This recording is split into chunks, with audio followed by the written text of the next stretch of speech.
Terus, nah, puncaknya bahagia nanti, katanya Ghazali tadi, ma'rifatullah. Kalau orang sudah ma'rifatullah, kebahagiaan sejatinya justru ketika dia dekat dengan Allah, mencintai Allah.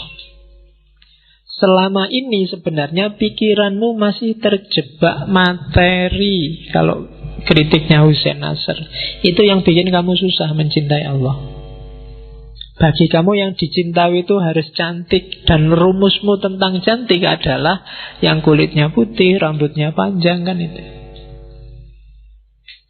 Nanti ketemunya kuda yang warnanya putih. Lah ya kan kulitnya putih, rambutnya panjang. Oke, jadi jangan terjebak fisik. Coba katanya Ghazali ngajak mikir, coba ya kita renungkan. Mengapa Allah harus jadi cinta kita yang paling puncak? Yang pertama, kalau kita suka segala sesuatu yang bikin kita semakin sempurna. Kamu suka minyak wangi karena minyak wangi bikin kamu semakin sempurna baumu.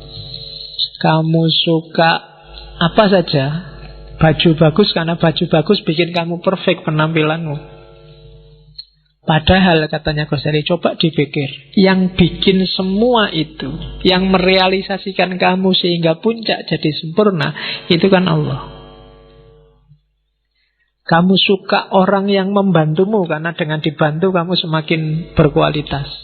Kamu suka orang apapun itu nanti yang bikin kamu semakin baik, semakin sempurna, Allah pada puncaknya. Harusnya Allah yang paling kamu sukai, katanya Ghazali. Dia harus nomor satu.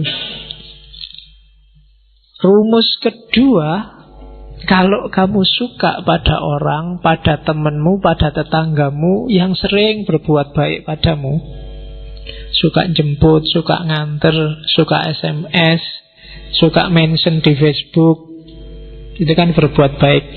Malam-malam aja tanya, sudah tidur apa belum? Ya, tapi hati-hati kalau sama-sama cowoknya, malah ngewatiri. Nah itu kan berbuat baik. Seneng karena hatimu itu suka kalau ada orang berbuat baik padamu. Dan katanya Ghazali, loh, Allah itu justru kebaikannya puncak padamu. Semua dikasih padamu. Fasilitas apapun yang kamu butuhkan untuk hidup di muka bumi ini dikasih oleh Allah. Harusnya kamu jauh lebih suka pada Allah.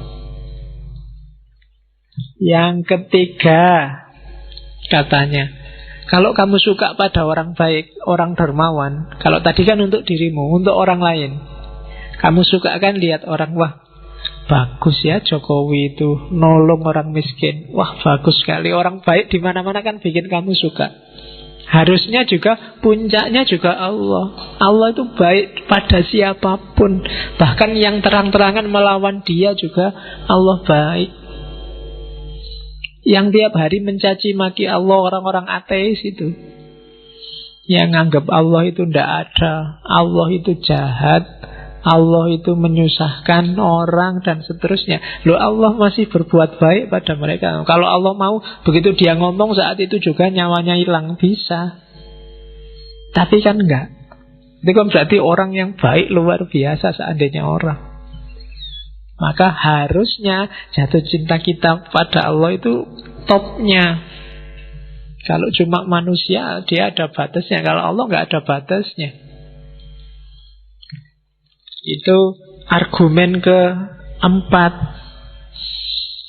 Terus, kalau kamu suka segala yang indah, segala yang cantik, bukankah menurutmu Allah itu maha indah, maha cantik, bahkan maha segalanya, kecuali mahasiswa. Ya, satu-satunya yang maha tapi bukan Allah itu mahasiswa. Nah, itu kan harusnya Allah yang paling kita cintai.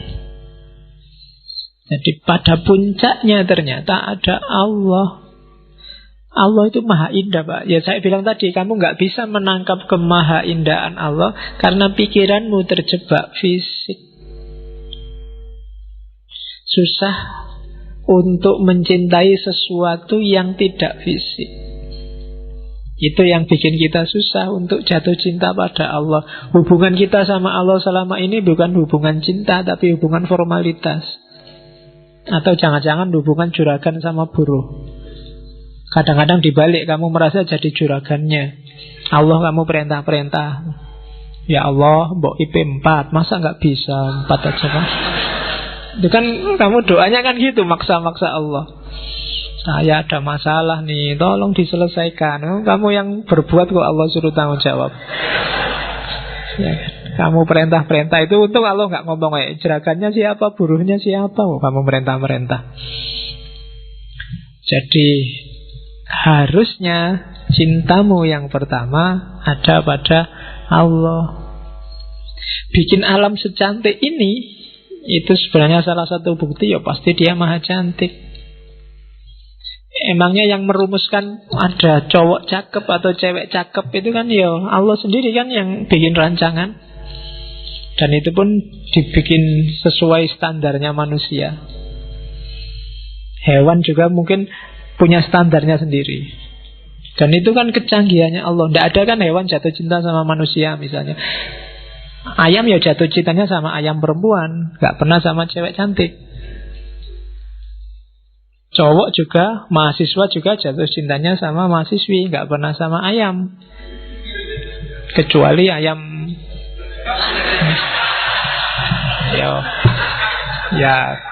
Ya kalau yang itu teorimu lebih canggih.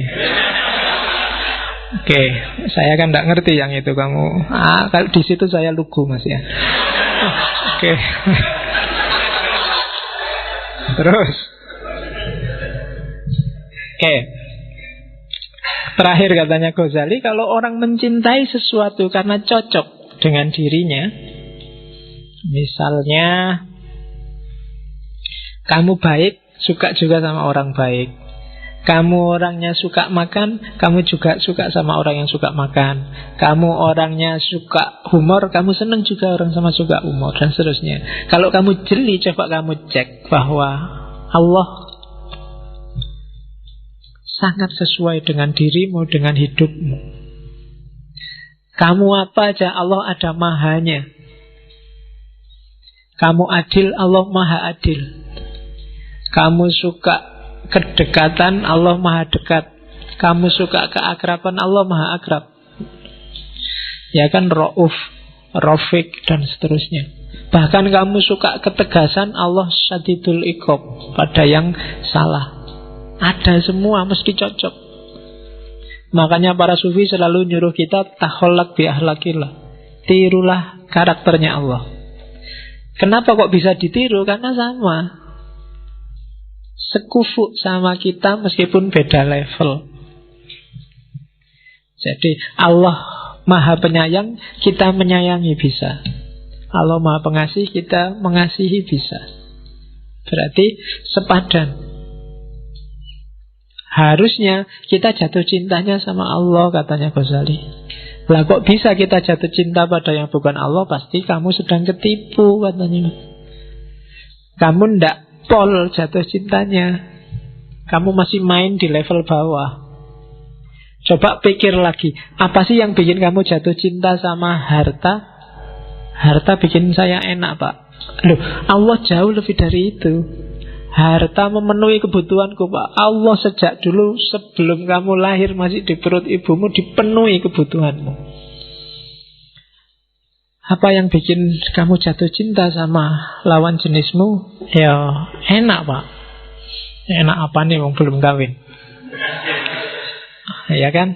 Loh, Allah berkali lipat bikin kamu enak. Bahkan gak cuma lewat jalur itu, lewat jalur makan, lewat jalur ilmu, lewat jalur minum, lewat jalur persaudaraan, persahabatan, kekeluargaan. Itu kan nikmat-nikmat yang luar biasa. Harusnya kamu jatuh cinta dong pada Allah, bukan pada yang selain Allah. Nah, itu argumennya Ghazali.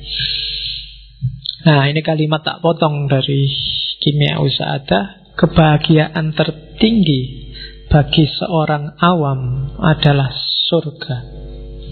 Sementara kebahagiaan tertinggi bagi orang-orang khawas adalah ridhonya Allah. Jadi surga itu iming-iming bagi orang biar dia jalan menuju ridhonya Allah. Sama kayak anak kecil itu loh, ketika dia belum bisa jalan berdiri, untuk mancing dia bisa berdiri, ibunya ngasih, ayo pisang, ayo, pokoknya kegemarannya dia ditaruh di depannya biar dia berdiri meraih itu. Cuma targetnya ibunya biar anak ini berdiri dan bisa jalan. Ya kalau dia nyampe dikasih si pisang itu, tapi intinya kan alhamdulillah sekarang bisa jalan. Jadi itu logikanya surga sama ridhonya Allah. Kalau kamu menuju surga, kamu dapat ridhonya Allah. Dan juga sebenarnya kalau kamu menuju ridhonya Allah, surga jadi nggak penting. Kalau kamu sudah jalan seperti maunya ibumu tadi, pisangnya nggak penting lagi. Jadi dulu mungkin orang apa-apa kan serba matematis, sama Allah juga dagang, kalau gini untungnya apa, kalau gitu untungnya apa. Sementara mikir abstrak agak susah.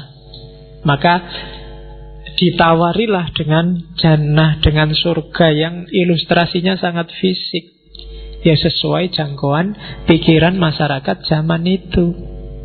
Bahwa di surga besok ada kolam susu, kolam madu, ada bidadari, ada, itu kan fisikal. Tapi puncaknya adalah sebenarnya keridhaan Allah.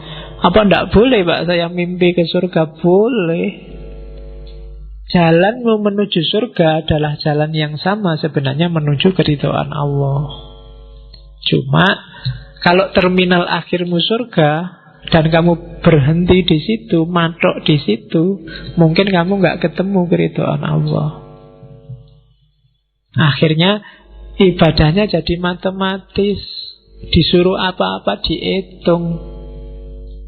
Kalau saya sholat duha untungnya apa? Wah, rezekimu lancar, oke. Ya kan? Kalau saya sholat tahajud apa? Wah, semua kebutuhanmu dipenuhi, oke. Kan selalu gitu kamu negosiasi.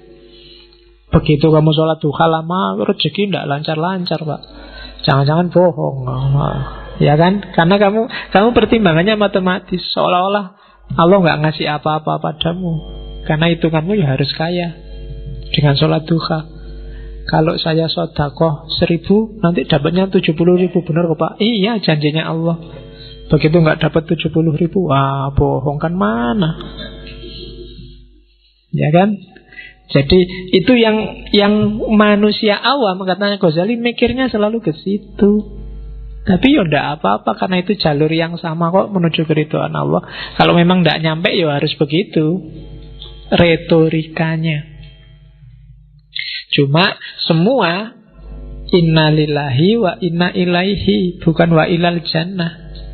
Semua dari Allah dan akan kembali ke Allah.